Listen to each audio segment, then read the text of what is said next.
time when they want to talk. Well, I always used to sit with them and read them a story as an opportunity. If they wanted to tell me something, they would. But they're not for years. But Yeah, sometimes I didn't quite know. Well, if you go look it at... was too late. Yeah, well, I have to say, some of the things our little daughter did, a few very hairy things in the teens, she only just thinks we're old enough to cope.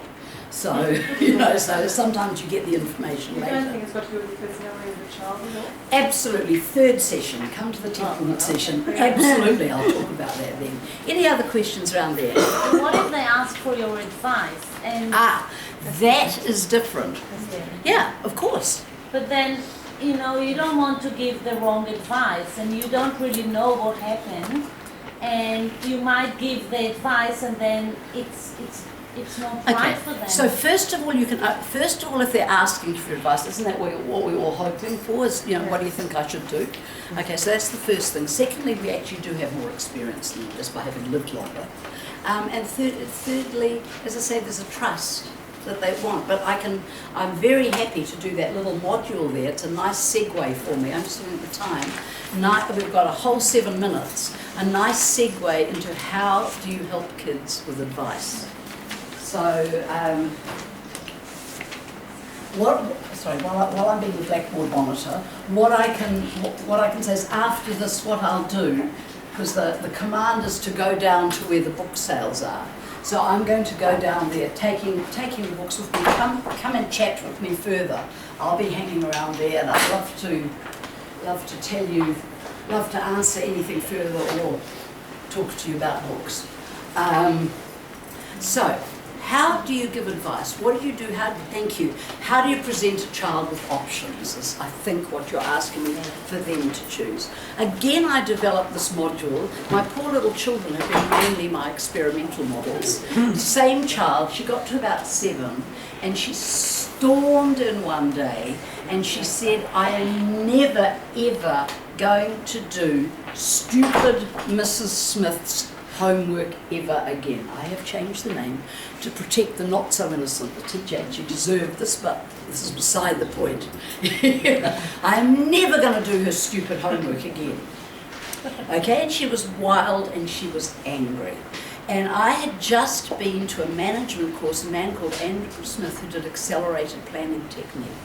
And he was talking to us on a business basis of if you're stuck for a solution, what you do is you put the question in the middle of the page and you put out at least 15 arms, because the more arms you put out for solutions, the more your brain will start to generate. And I said to her, how about we try this as to what to do about the homework?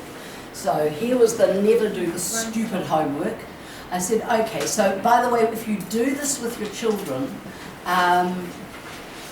you be the scribe. Never make them write it down. They're anyway anxious and angry. Once you've done it a few times with them, they'll start to do it themselves. But for a start, always you be the scribe. So, okay, and now the important thing is to generate solutions first and then process them.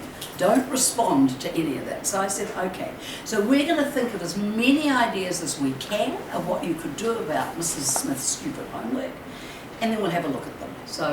So she said, well, first one she said, kill her. So I dutifully wrote down, kill her. Okay, and that seemed to make her feel a whole lot better. I think that's part of Mum Gets It. Then I think one of the things, and the next thing we wrote down was kill her. The next thing I think she wrote down was, I happen to be the chairman of the board, so she wrote down fire her. Okay, so I didn't go into the politics of fire and how hard it is to fire a teacher. I just dutifully wrote it down. Then she wrote down never do it. Then she wrote down something like do it badly, which was great fun. Right? Then she wrote down, I think, only some. And eventually, at one stage she wrote down do it her stupid way, which I dutifully wrote down. We left out all the bit about honouring teachers and respecting teachers and so on. It didn't seem the right time to give that homily. Once you've done that and got as many solutions as you could come up with a child, then it's time to sit and have a look at them.